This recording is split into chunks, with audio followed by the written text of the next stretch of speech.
International students come to CQ University from diverse cultural backgrounds and learning contexts. How you were taught and how you learned at your home country's school, college or university may not work for you in the Australian university. This part of the film explains teaching and learning at CQ University from the perspective of our teachers and students. If you've succeeded in something in a particular manner, then you tend to want to attack similar problems in the same manner. And in the Australian university system, that doesn't always work very well. Particularly if the student has succeeded very much on using their memory to reproduce facts and information.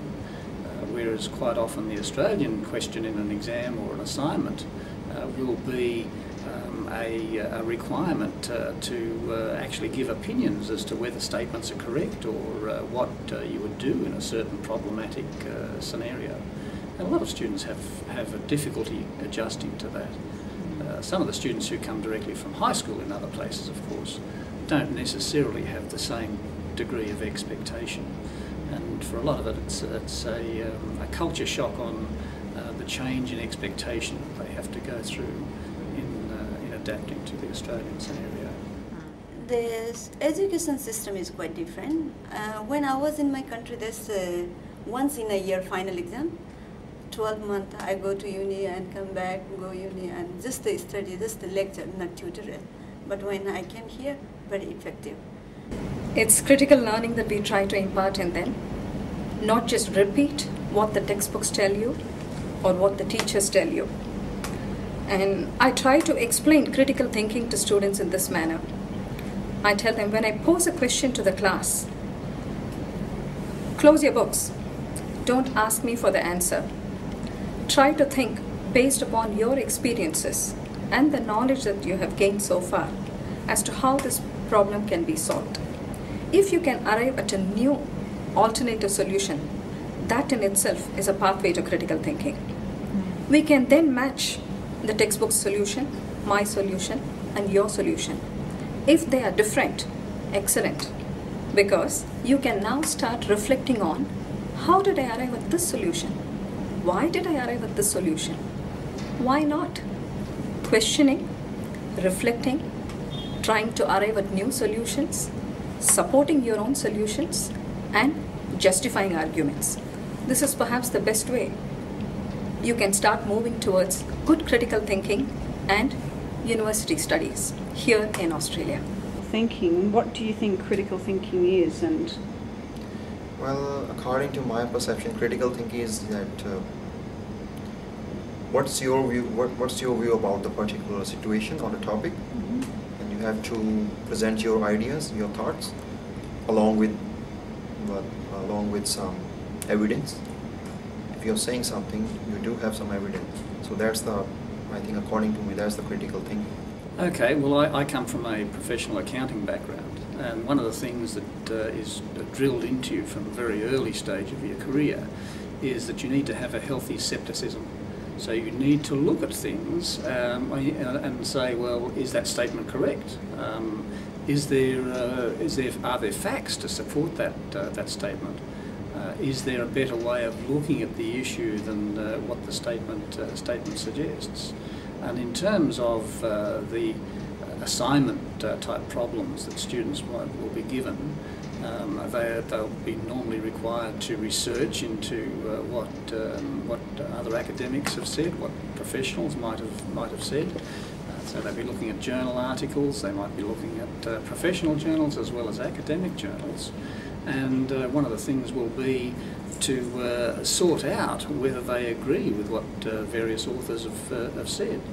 And a clever course developer will develop questions that actually require the students to look at articles that have opposing views, and then to come to their own conclusion as to which particular stream of thinking that they agree with. And that's the students who are able to analyse, for example, two different ways of looking at a problem and at the end come up with which one they think is correct, that's the student who's going to get the high distinction marks in an assignment. And it's sometimes difficult for students to come to grips with that need to actually invest in time in getting their assignment prepared, which is unfortunate, because one of the things is, I always tell my students, if you start early enough, the marks allocated to an assignment are very easy to achieve. It's just a matter of investing that time and doing some thinking about it. The later you leave it, the less research you can do and the less thinking you can actually do. So of course the less marks that they get. I mean, what I like here is there is quite big interaction between lecturer or tutor with students. It's not like just someone is coming, reading, talking, and doesn't wanna interact with students. Yeah, so I can have a lot of discussions. I know that not all students take advantage of this, but I do, and we are encouraged to do it. So we can gain a lot of practical knowledge, not only definition from the book. We do have to learn definition, of course, but what is good, there's a lot of practical knowledge. That's what I think. For some students in our Western type tutorials, it's much more important to ask questions, and the law teachers will like them to have a questioning view about the law.